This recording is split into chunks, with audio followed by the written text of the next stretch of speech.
Welcome everyone to the Kansas Reflector video roundup / update. My name's Clay Wirestone. I'm the opinion editor here at the Reflector. I'm editor-in-chief Sherman Smith. And today we have drag queens and irritated letters and all sorts of things to talk about. So Sherman, why don't you start off? I guess I didn't dress appropriately for this. We dived in this week a lot more to the coverage of the U.S. Senate race. Both you and reporter Anna Kaminsky writing about this race between Adam Hamilton, the Reverend Adam Hamilton, and he's the Democrat, and Roger Marshall, the Republican incumbent for U.S. Senate. And the two of them have exchanged letters. They both have had ads come out, and you took notice of some curious comments that he and the Senate president had. Well, yes. I mean, I think for me, I had a column that came out this last Monday just talking about the way in which both Senator Roger Marshall and Senate President Ty Masterson, who's running for governor as a Republican, both mentioned, banning or somehow restricting drag queen story hours as cornerstones of their platforms and their in their initial social media posts. To me, that's something that's kind of curious, because I'm not aware of there being many, if any, drag queen story hours in Kansas. Certainly not that I've been to or that I'm aware of. If we wanted to show up to one, I'm not sure how we would. And the fact is as I wrote in my column, it seems like that's become kind of a catch-all term to try to perhaps imply some things about the LGBTQ plus community, imply some things about their moral rectitude, without coming out and actually saying it. And it frankly seems a little absurd. It also then went on to some attacks against Senator Cindy Holscher, who's running against Masterson for the governor's race. Some tweets that she'd made about an earlier a bill that had to do with actually how you would classify drag performances, and that's a lot to get into. But to just make it clear, that bill didn't go anywhere because of Ty Masterson. He was the Senate president. It was in a committee. He didn't choose to bring it up to the floor. So I think what strikes me about this, we saw this 4 years ago when Derek Schmidt was running for governor, the sudden push to the hard right during the general election part of the governor's race, which really seemed to alienate a lot of voters in the middle. I'm just wondering, does this sort of attack play in Kansas politics these days? We're in a climate where inflation is still rising, people are struggling with food and gas and other costs, and they're out there complaining about a mythical drag time story hour and its supposed threat to us. Well, I think, as I think we mentioned last week, Sherman, there's just the overall instinct of campaigns when they're starting out. They want to define their opponents. And I think this is a way, that this is probably what they're trying to do there. I do agree. It would be curious to see if this has legs or not. Yeah, speaking of trying to define themselves, we'll get back to the U.S. Senate race here, where Adam Hamilton releases his first campaign ad for the general election. He goes to the literal middle of the contiguous United States to shoot this, and paints himself as the middle of the ground candidate. This reminds me very much of what Laura Kelly did when she was running, really both times. I think especially on her re-election, governing from the middle of the road was kind of her point of view. It seems like Adam Hamilton is taking a page out of her playbook. Well, also Bruce Springsteen, who I believe filmed an ad also in the middle of Kansas here a few years ago. Yeah, you'll recall, longtime Kansas Reflector readers will recall that your predecessor's final column was about this. So it's a very simple and basic kind of message. I think some of us perhaps might roll our eyes at that a little bit. It's so simple and so basic, and yet the fact that we've seen it now come back, I think clearly suggests that folks on Hamilton's team think it's an effective message. On the other hand, there's political action committees that have launched some attacks on Hamilton, trying to define him in other ways. They're looking at things that he has said in his sermons over the years as the pastor at the largest United Methodist Church in the country, Church of the Resurrection up in Kansas City. His staff complains that they have kind of spliced pieces without really providing the context around it. But the overall message, and we saw Roger Marshall kind of amplifying this on social media, the overall message is this pastor is not a real Christian. Yes, well, it's also another tactic that's often used in political campaigning, which is, at one point, 20, 30 years ago or whatever, there was often the thought that you attack people on what their weakest points were. So in other words, the things that, perhaps they, I voted for it before I voted against it or whatever, kind of lapses in their past. And certainly that still continues to happen, but there's a real interest now within the last, I would say, 10 to 15 years. You come out of the gate attacking people at like their supposedly strongest point. Yeah. So, yeah. You take away their biggest strength, and then what do they have to run on? And so, obviously, for someone like Hamilton, we've actually seen something similar to this down in Texas with James Talrico running against Ken Paxton. Talrico also being someone who's quite publicly religious, and a similar kind of playbook to define kind of his religious beliefs as not being in the mainstream of Christianity.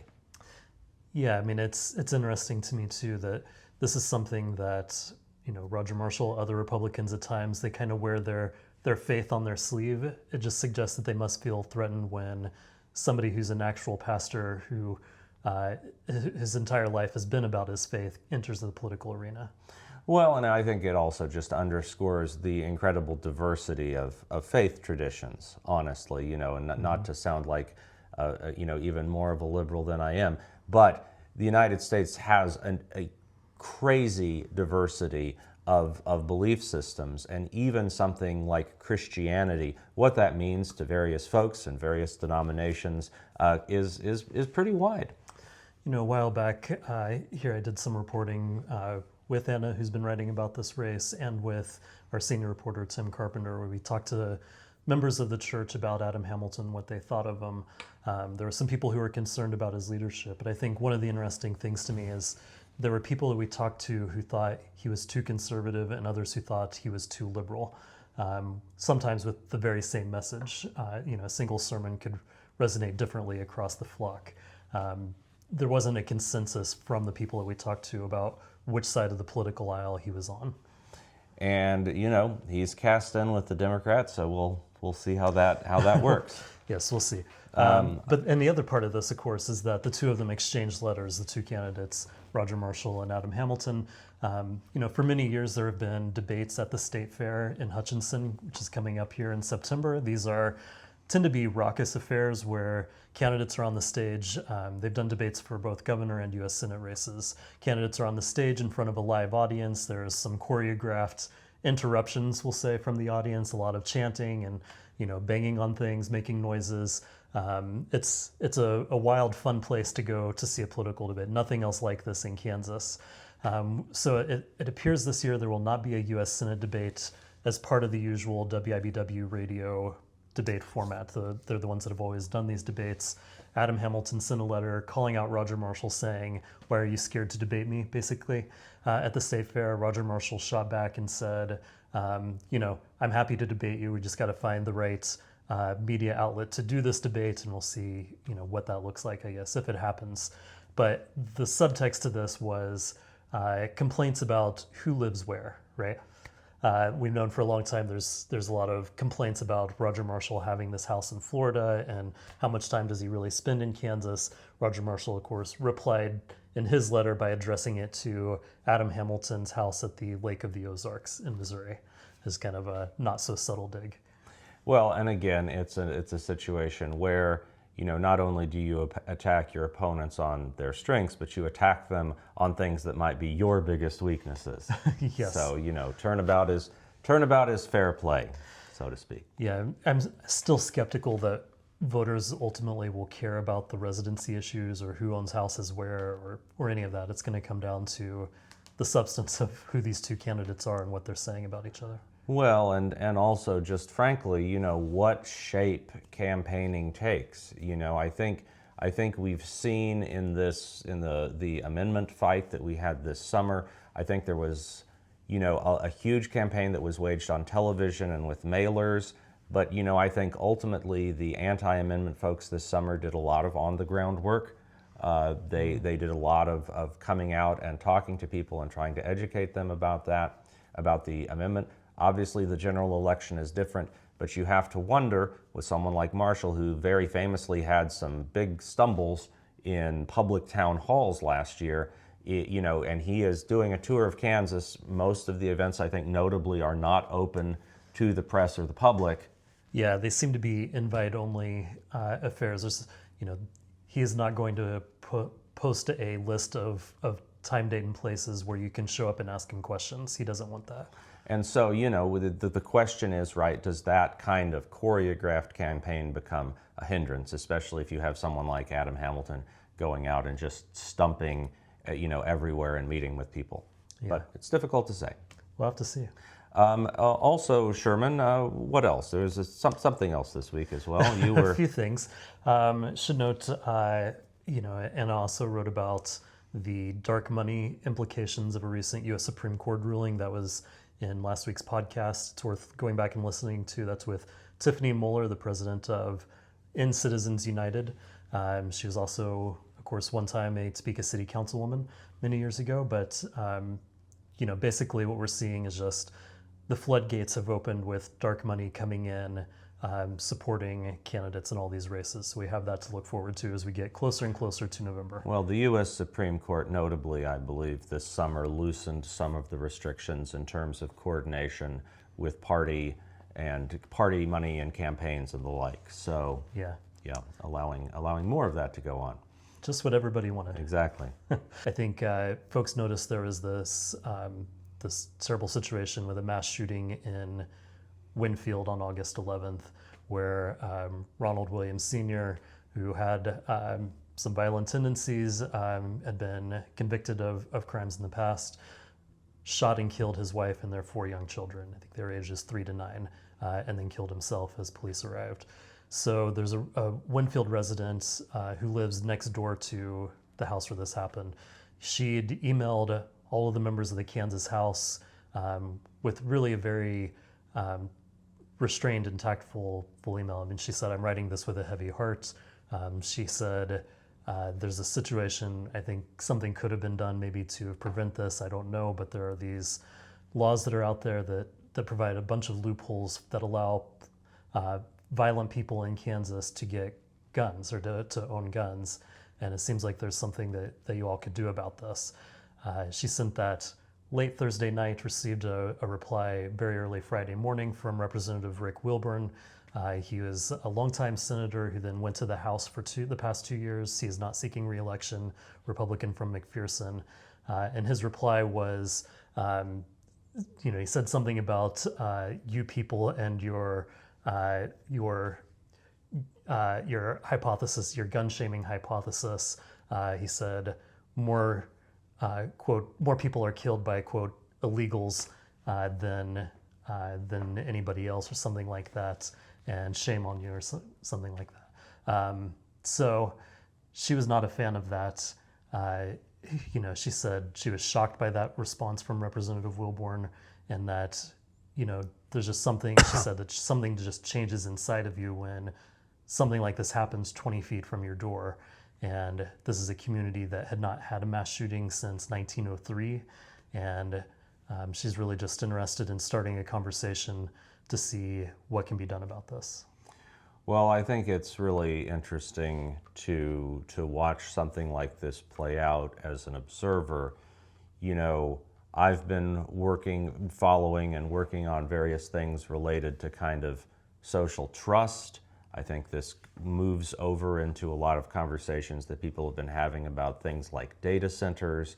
And I think there is just this overall feeling, right, that, people make kind of good-hearted appeals kind of in the moment about something that they're feeling, and they meet, not just kind of a polite thank you for sharing kind of letter, but, honestly almost being scolded for sharing their thoughts. And, this is something, I think you and I have seen repeatedly, honestly, in the last few years at the State House. It's not something that's just common to one legislator. Well, it's the kind of bitter partisan response you might get when talking to somebody about opposition to a particular bill or something, where it's just seen as overtly political, and it's the kind of flippant thing that somebody might say in that context. It's a little jarring to see it in response to what seemed to be a reasonable, thoughtful email. I misspoke a second ago. I said that he said, shame on you. I think he actually said, spare me, is what he said in the email response. When I talked to this woman, she said she owns a lot of guns and has a lot of guns in her house. She says she's not trying to just randomly go take guns away from people. She's a longtime registered Republican, so she does lean to the left these days, but she's still fiscally Republican, identifies that way. Just seemed puzzled by why somebody would do this. And I think we see this disconnect sometimes during the legislative session, where there's the conversations that happen in the State House and then the conversations that happen in the real world, and they look very different. So with that, kind of not very cheery thought, let's look ahead to this coming week. What do we have on tap in Kansas Reflector, Sherman? Well, there's a big issue out there that I know people are buzzing about all over the state. We are doing more reporting on this week. We're talking about data centers. Our columnist Max McCoy has written about this in the situation in Emporia a number of times now. But I have a podcast and a story about this with a couple of Democratic legislators who have stood up in opposition to data centers and now find themselves in the crosshairs politically from both big business interests and unions especially, who are refusing to endorse Democrats who oppose data centers. There's a union group actually that kind of surprisingly endorsed Ty Masterson in the governor's race, the Republican, instead of Cindy Holscher, the Democrat, who has called for a one-year moratorium on data centers. We also have some more reporting coming, if not this week, then soon after, from senior reporter Morgan Shilson, looking at just really the issues, kind of examining the points for and against data centers all around the state and what's happening in the conversations in these communities. Well, it's something that I've also been doing a lot of reading and reading about, looking into, and it is fascinating when the speed and magnitude of the public opinion change on this subject. If you look just a year ago, in August of 2025, I believe somewhere in the neighborhood of maybe 40% of people said they would oppose a data center project in their neighborhood, either mildly or extremely. Fast forward a year, that's over 70% now of people who said they would oppose it. So I think there is a huge popular movement going on here, and I think the extent to which politicians are able to figure out how to manage that, could well make the difference as to whether or not they win in November. But I mean, also, it will be interesting to see, how this goes on, because, there could be real consequences to all sorts of things, beyond elections, right? In terms of how communities develop and grow and, these local bonds of trust. I mean, it's everything from supporting the property tax base to, do we have enough water? Do we need to build out infrastructure for the electricity? There's, a lot that we'll be reporting on, we'll say. So you can stay on top of all of that, of course, by subscribing at kansasreflector.com/subscribe. That's kansasreflector.com/subscribe. Sherman stole my usual line. It's our free daily newsletter. And it comes out at 4 o'clock every morning. All of the stories there, as always, are free to read without advertising. As is the case with our entire website, all of our videos, all of our audio recordings as well.